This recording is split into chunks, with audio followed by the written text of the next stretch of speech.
తెలంగాణ ఆచరిస్తుంది, దేశం అనుసరిస్తుంది అనే స్థాయికి తెలంగాణ మరి చేరుకున్న విషయం కూడా నేను మీకు గుర్తు చేస్తా ఉన్నాను. ఇక్కడ మిత్రులు ఇక్కడ ఒక మాట మీకు నేను చెప్పాలి. ఇంతకుముందు నేను అన్నాను ప్రశంసలు ఎన్నో వచ్చినాయి అన్నాను. మీకు ఒక్క మాట ఇక్కడ చెప్పాలి. ఎన్ని ప్రశంసలు వచ్చినాయంటే స్వయంగా నీతి ఆయోగ్ వచ్చి రికమెండ్ చేసింది కేంద్ర ప్రభుత్వానికి, మీరు మిషన్ భగీరథ అనేది చాలా మంచి కార్యక్రమం, దీనికి ఒక 19,000 కోట్లు ఇవ్వండి అని నీతి ఆయోగ్ వచ్చి సిఫారసు చేస్తుంది.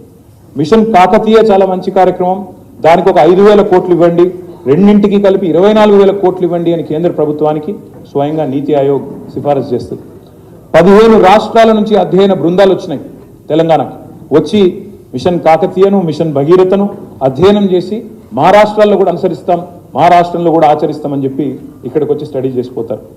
ఒక water man of India Rajendra Kumar గారు వచ్చి మిషన్ కాకతీయను అధ్యయనం చేసి ఇది భారతదేశం మొత్తం ఆచరించాలి అని చెప్పిపోతారు. ఇక తర్వాత మీకు తెలుసు తరతరాల తాగునీటి తనలాటకు ఎట్లా చరమగీతం పాడినాం అవన్నీ కూడా మీకు తెలుసు, ఆ విషయాలు నేను వివరంగా చెప్తాను. అయితే ఇక ఇక్కడికి వస్తే అసలు విషయానికి వస్తే నిన్నగాక మొన్న దయచేసి ఇది అందరూ కూడా ఫోకస్ చేయాలని ఒకసారి వివరంగా వినాలని చెప్పి కూడా నేను విజ్ఞప్తి చేస్తా ఉన్నా, ముఖ్యంగా మిత్రులను కోరుతా ఉన్నా. నిన్నగాక మొన్న తెలంగాణ ప్రభుత్వం, కొత్తగా కొలువుదీరిన తెలంగాణ ప్రభుత్వం ఒక తప్పుల తడక, ఒక అబద్ధాల పుట్టలాంటి శ్వేతపత్రం పేరిట ఒక అంకెల గారడీకి అభాండాలకు తెరదీసింది. అప్పుల పేరుతో అభాండాలు వేసే ప్రయత్నం చేసింది. 6,71,000 కోట్ల అప్పులున్నాయి అని చెప్పి తప్పులు చెప్పింది ఈరోజు ప్రభుత్వం. అసెంబ్లీ సాక్షిగా, అత్యున్నత చట్టసభ సాక్షిగా పూర్తి స్థాయి సత్యదూరమైన మాటలకు తెరదీసింది ఈ ప్రభుత్వం. అందుకే వాళ్ళ డొల్లతనాన్ని, వాళ్ళ రాజకీయ దివాలా కోరుతనాన్ని వివరించడానికే ఈరోజు ఈ శ్వేతపత్రం. అప్పుల పేరుతో అభాండాలు వేసినారు, కానీ వాస్తవం ఏంటి అంటే ఈరోజు తెలంగాణ అప్పులు వాస్తవికంగా ఎంత, వాళ్ళు చెప్పిన లెక్క ప్రకారమే 3 లక్షల, వాళ్ళ శ్వేతపత్రంలో చెప్పారు FRBM పరిమితిలో ఉన్న అప్పులు కేవలం 3,89,673 కోట్లు. 3,89,673 కోట్లు. అందులో వాళ్ళ ప్రభుత్వం మాకు ఇచ్చిపోయిన అప్పులు, పాత అప్పు ఆనాడు 2013-14లో వాళ్ళు దిగిపోయే నాటికి ఉన్న అప్పులు 72,658 కోట్లు. ఇక్కడ ఒక్క మాట కీలకం, దయచేసి మీరు దయచేసి నేను మిమ్మల్ని కోరేది, ఇక్కడ దయచేసి మీ అందరినీ కూడా ప్రార్థించేది, ఇక్కడ ఇంపార్టెంట్ పాయింట్ ఏంటంటే మాకు 2013-14లో ఇచ్చింది, వాళ్ళు ఇచ్చిపోయింది 72,658 కోట్లు. వాళ్ళు ఇచ్చిన శ్వేతపత్రం ప్రకారమే FRBM పరిమితి లోపల మేము రాష్ట్ర ప్రభుత్వం తెచ్చిన అప్పులు 3,89,000 చేసిన అప్పు FRBM పరిమితి లోపల ఎంత అంటే 389 మైనస్ 72,658 తీసుకుంటే 3,17,015 కోట్లు మాత్రమే. కానీ దాని ఎంత బుకాయింపు అంటే ఈ 3,17,000 కోట్లను 6,71,000 కోట్లు అని చెప్పి వాళ్ళు ఇలా చిత్రీకరించే ప్రయత్నం చేస్తూ ఉన్నారు. ఇది ఎందుకు డొల్లా అని నేను అంటున్నా అంటే ఇందులో ప్రభుత్వ గ్యారంటీ ఉన్నాయి 1,27,208 కోట్లు ఉన్నాయి. స్పెషల్ పర్పస్ వెహికల్స్గా డైరెక్ట్గా హైపోతకేషన్తో, అంటే ఉదాహరణకి విద్యుత్ సంస్థలు ఉంటాయి, భద్రాద్రి అనే ప్రాజెక్టు కట్టాలా, యాదాద్రి అనే ప్రాజెక్టు కట్టాలా, భద్రాద్రి కట్టాలన్నా యాదాద్రి కట్టాలన్నా గవర్నమెంట్ గ్యారంటీ లేకుండానే సెల్ఫ్ హైపోతకేషన్, అంటే ఇప్పుడు ఎట్లాంటి ఉదాహరణకు మీరు కారు కొనుక్కుంటారు, కొన్ని కార్ల మీద చూస్తూ ఉంటారు మీరు తిరుగుతున్నప్పుడు, hypothecated to State Bank of India అని రాసి ఉంటుంది. అంటే ఏంటిది, మీరు కనుక ఆ అప్పు కట్టకపోతే బ్యాంకు వాళ్ళు ఆ ఆస్తిని తీసుకుపోతారు అని అర్థం, దానికి ఆడికాడికే సరిపోతుంది అని అర్థం. వాళ్ళు ఆ ఆస్తిని తీసుకుపోతారు అని అర్థం, దానికి ఆడికాడికే సరిపోతుంది అని అర్థం.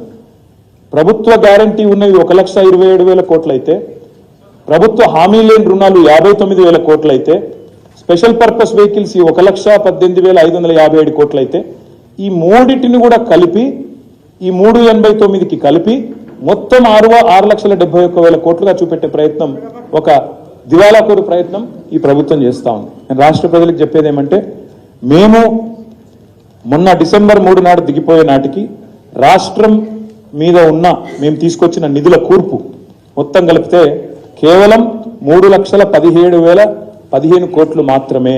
వాళ్ళు చెప్తున్నట్టు 6,71,000 కోట్లు కాదు. ఇది శుద్ధ తప్పు, శుద్ధ అబద్ధం, ఇది అవాస్తవం.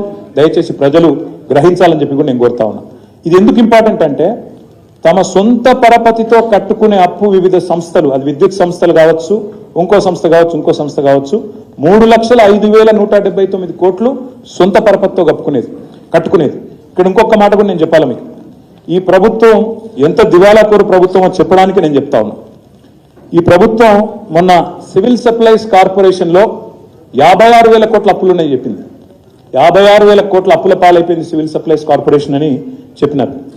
ఇది ఈరోజు ఉదయం సివిల్ సప్లైస్ కార్పొరేషన్ ఏం చేస్తుందంటే తాత్కాలిక క్యాష్ క్రెడిట్ లిమిట్స్ తీసుకుంటుంది. ఎందుకంటే వాళ్ళు సేకరించేది ధాన్యం, ఆ ధాన్యాన్ని మళ్ళీ తిరిగి అమ్ముతారు, వచ్చిన పైసలు వాళ్ళు సేకరించేది ధాన్యం, ఆ ధాన్యాన్ని మళ్ళీ తిరిగి అమ్ముతారు, వచ్చిన పైసలు వచ్చినట్టు మళ్ళీ ఒక రొటేషన్ సిస్టంలో కట్టుకుంటూ పోతూ ఉంటారు.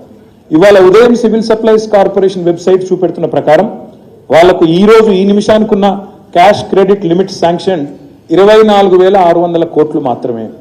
4 రోజుల కింద ప్రభుత్వం చెప్పింది 56,000 కోట్ల అప్పులున్నాయి సివిల్ సప్లైస్ కార్పొరేషన్ కానీ వాస్తవ ముఖ చిత్రం ఏంటంటే అది క్యాష్ క్రెడిట్ లిమిట్స్. అవి అంటే ఇంకొక అడుగు ముందుకేసి చెప్పాలంటే ప్రజలకు అర్థమయ్యేటట్టు చెప్పాలంటే సివిల్ సప్లైస్ కార్పొరేషన్లో 56,000 కోట్ల అప్పు ఉందని ప్రభుత్వం చెప్తోంది. కానీ వాస్తవం ఏంది అంటే అదే సివిల్ సప్లైస్ కార్పొరేషన్ దగ్గర 30,000 కోట్ల విలువ చేసే ధాన్యం వాళ్ళ దగ్గర ఉంది.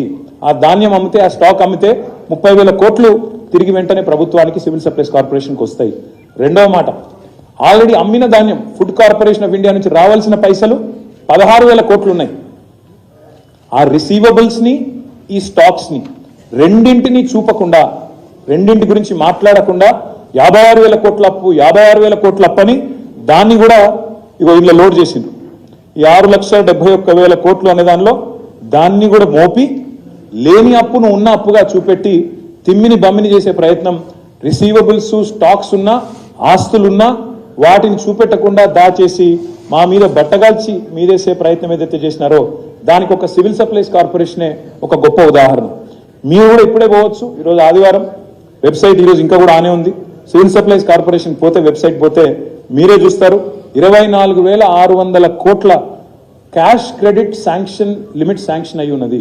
అది కూడా డైనమిక్గా ఎప్పటికప్పుడు మారుతుంది. రేపు మీరు చూస్తే స్టాక్ అమ్మిన అనుకోండి, ఇంకొన్ని డబ్బులు వస్తాయి కాబట్టి అది ఇంకా తగ్గుతుంది. రిసీవబుల్స్ వచ్చినాయి అనుకోండి, అది దాదాపు 10,000కో 5,000 కోట్లకో తగ్గిపోయే పరిస్థితి ఉంటుంది. కాబట్టి ఇది చాలా ఇంపార్టెంట్ స్లైడ్. దయచేసి నేను మీడియా మిత్రులను కోరుతా ఉన్నా, అదేవిధంగా మా నాయకుల్ని కూడా కోరుతా ఉన్నా, ఇది చాలా ఇంపార్టెంట్ స్లైడు. ప్రభుత్వం యొక్క వాదన శుద్ధ తప్పు. కేవలం స్థూలంగా మొత్తం రాష్ట్ర ప్రభుత్వం మీద ఉన్న రుణాలు ఇవి కూడా లాంగ్ టర్మ్ రుణాలు, ఇవి అన్ని కూడా 10 ఏళ్ల పైబడి, 15 ఏళ్ళు 20 ఏళ్ళు వాళ్ళు మాట్లాడుతున్న మాటలు, పుట్టబోయే బిడ్డ మీద అప్పు పెట్టినారు, ప్రతి మనిషి మీద అప్పు పెట్టినారు అనేది మాట్లాడినారో అది శుద్ధ తప్పు అనే మాట నేను మీకు విజ్ఞప్తి చేస్తా ఉన్నా. ఇంకొక మాట కూడా చెప్పాలి. రాష్ట్ర ముఖ్యమంత్రి గారు స్వయంగా చెప్తారు ఆర్టీసీ అప్పుల గురించి. ఆర్టీసీ అప్పులు